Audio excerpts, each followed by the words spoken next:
बिहार में राज्यसभा चुनाव को लेकर के जो स्थितियां हैं, परिस्थिति है, वो अंतिम दौर में चल रहा है। ऐसे में कोई राजनीतिक पार्टी अभी अपना पत्ता नहीं खोल पाई है। एनडीए भी नहीं खोल पाई है और ना ही महागठबंधन खोल पाई है। ऐसे में लालू यादव ने आज शाम को अपने पार्टी के वरिष्ठ कार्यकर्ताओं को लेकर के मीटिंग करने जा रहे हैं, जिसमें सारे विधायक, सांसद, संगठन मंत्री जो भी हैं, हाई लेवल के जो भी कार्यकारिणी के लोग हैं, नेता हैं, लीडर हैं, सभी लोगों का मीटिंग लालू यादव करने जा रहे हैं। और चर्चा हो रही है कि राज्यसभा में कौन होगा उम्मीदवार, इस पर जो है मंथन होगा। अब आइए देखते हैं कि क्या इस मंथन में होता है और क्या क्या अभी बातें तैर रही है, उसका भविष्य क्या होगा।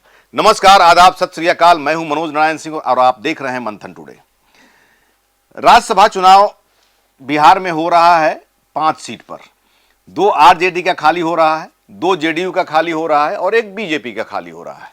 लेकिन मौजूदा समय में बिहार विधानसभा की जो स्थिति है उसके मुताबिक 4 सीट क्लियर है एनडीए का।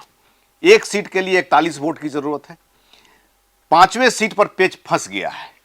मतलब कि अगर एनडीए 5वां सीट पर अपना कैंडिडेट उतारता है तो वैसी स्थिति में 3 वोट कम पड़ रहा है। और महागठबंधन की बात करें तो एनडीए को छोड़ करके बाकी जितने विपक्ष के नेता हैं, अगर सभी जो है विपक्षी पार्टियां अगर एक हो जाती हैं तब 1 सीट विपक्ष का निकल सकता है। चूंकि आरजेडी का 2 सीट खाली हो रहा है, इसलिए एक प्रेस्टिजियस मैटर माना जा रहा है तेजस्वी यादव के लिए। अब यहां पर यह सवाल हो रहा है कि जिस तरह से तेजस्वी यादव ने विधानसभा सत्र में कहा था, सत्र के दौरान कहा था कि राज्यसभा का सीट जो है चुनाव लड़ेंगे और जीतेंगे भी। अख्तरुल इमाम के साथ उनकी मीटिंग हुई, बंद कमरे में मीटिंग हुई, विधानसभा में जो उनका चैम्बर है उसमें मीटिंग हुई। तरह तरह की बातें सामने होने लगी।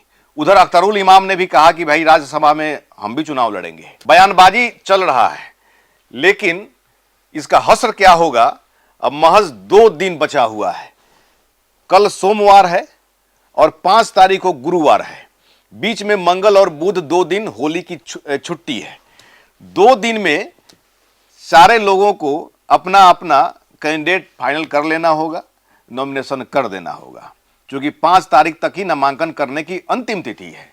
ऐसे में जिस तरह से आज आरजेडी ने अपना मीटिंग बुलाया, अपनी पार्टी का मीटिंग बुलाया है, वैसी स्थिति में चर्चा हो रही है कि राज्यसभा में कैंडिडेट को लेकर के ये मीटिंग बुलाई गई और लालू यादव की अध्यक्षता में मीटिंग बुलाई गई। संदेश साफ है कि जिस तरह से ये मीटिंग बुलाई गई है और चर्चा हो रही है कि तेजस्वी यादव को राज्यसभा में उम्मीदवार बनाया जाएगा आरजेडी की तरफ से। और जिस तरह से चर्चा हो रही है, अगर उस पर अगर विश्वास करें तो तेजस्वी यादव अगर चुनावी मैदान में आते हैं तो वैसी स्थिति में विपक्ष सब का वोट मिल जाएगा। मतलब कि एआईएमआईएम भी सपोर्ट करेगी, बीएसपी भी सपोर्ट करेगी और महागठबंधन में तो है ही कांग्रेस और आरजेडी। चर्चा है कि अगर दूसरा कोई उम्मीदवार होता है, वैसी स्थिति में सारे विपक्ष एकजुट नहीं हो पाएंगे। इसलिए तेजस्वी यादव को प्रमोट किया जा रहा है और तेजस्वी यादव भी चाह रहे हैं कि वो देश की राजनीति में सक्रिय हो। लेकिन यह भी चर्चा है कि लालू यादव की तरह तेजस्वी यादव तो है नहीं। लालू यादव ने तो शुरुआत ही की थी देश की राजनीति से। पार्लियामेंट्री इलेक्शन, पहला चुनाव और पहली बार सबसे कम उम्र के सांसद चुने गए थे। वैसी स्थिति में लालू यादव और तेजस्वी यादव में बहुत फर्क है। आप भी देख रहे हैं, लोग भी जानते हैं, लोग बताते भी हैं।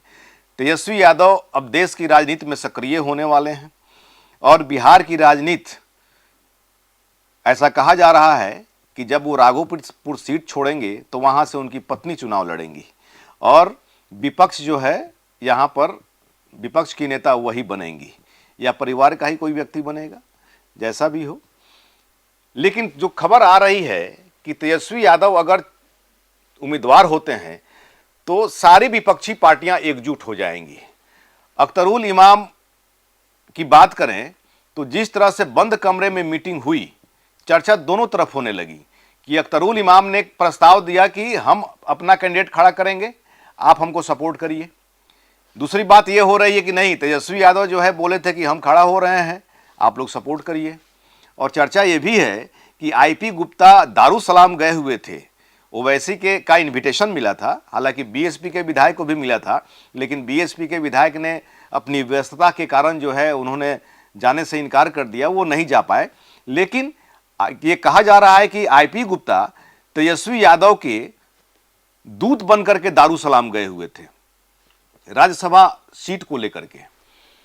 लेकिन क्या ओवैसी या अख्तरुल इमाम इस बात को भूल जाएंगे कि गाजा बाजा के साथ में, विधानसभा चुनाव के पहले गाजा बाजा के साथ में तेजस्वी के से मिलने गए कि हमको महागठबंधन में शामिल करिए, आपको मेरी आवाज़ सुनाई नहीं दे रही है, इसलिए हम डंका बजाते हुए आए हैं, हम लोग की आवाज़ सुनिए। लेकिन तेजस्वी यादव ने इनकार कर दिया था। तो सवाल ये भी उठ रहा है कि क्या एआईएमआईएम तेजस्वी यादव को सपोर्ट करेगी, ये आने वाला समय बताएगा। लेकिन एक और चर्चा हो रही है एनडीए खेमा में कि तेजस्वी यादव अगर उम्मीदवार बनते हैं, वैसी स्थिति में बीजेपी अपनी पूरी ताकत लगा देगी। अगर एक सीट भी अगर तोड़ लिया गया बीएसपी का, तो वैसी स्थिति में कमजोर पड़ जाएंगे। हो सकता है कि एआईएमआईएम में भी जो है कुछ न कुछ संदमारी हो जाए। तरह तरह की बात हो रही है कि ये जो है पावर लगा दिया जाएगा, तेजस्वी को जीतने नहीं दिया जाएगा। लेकिन एक और चर्चा हो रही है कि चूंकि 2009 में रामविलास पासवान जब चुनाव हार गए थे, तो लालू यादव ने अपने वोट से रामविलास पासवान को राज्यसभा भेजा था। तो तेजस्वी को क्या विश्वास है कि उनको जब ये उम्मीदवार होंगे तो चिराग पासवान इनको मदद करेंगे, इसकी भी चर्चा हो रही है। लेकिन अब तो आने वाला समय बताएगा कि तेजस्वी अगर उम्मीदवार होते हैं तो उनके सामने क्या क्या प्रॉब्लम होगा।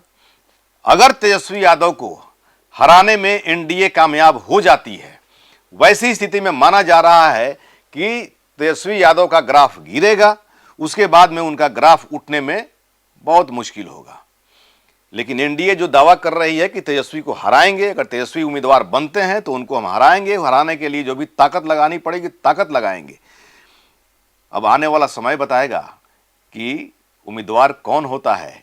अगर तेजस्वी होते हैं तो फिर एनडीए की क्या रणनीति होगी, एआईएमआईएम की क्या रणनीति होगी, आने वाला वक्त बताएगा।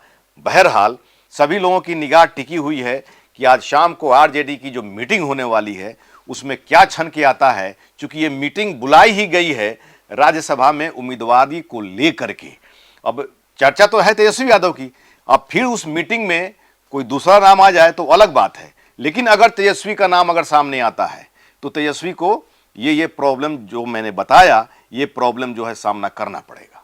ऐसा ही खबर देखने के लिए देखते रहिए मंथन टुडे। हमारे चैनल को लाइक करिए, सब्सक्राइब करिए और अधिक से अधिक लोगों तक शेयर करिए। बहुत बहुत शुक्रिया।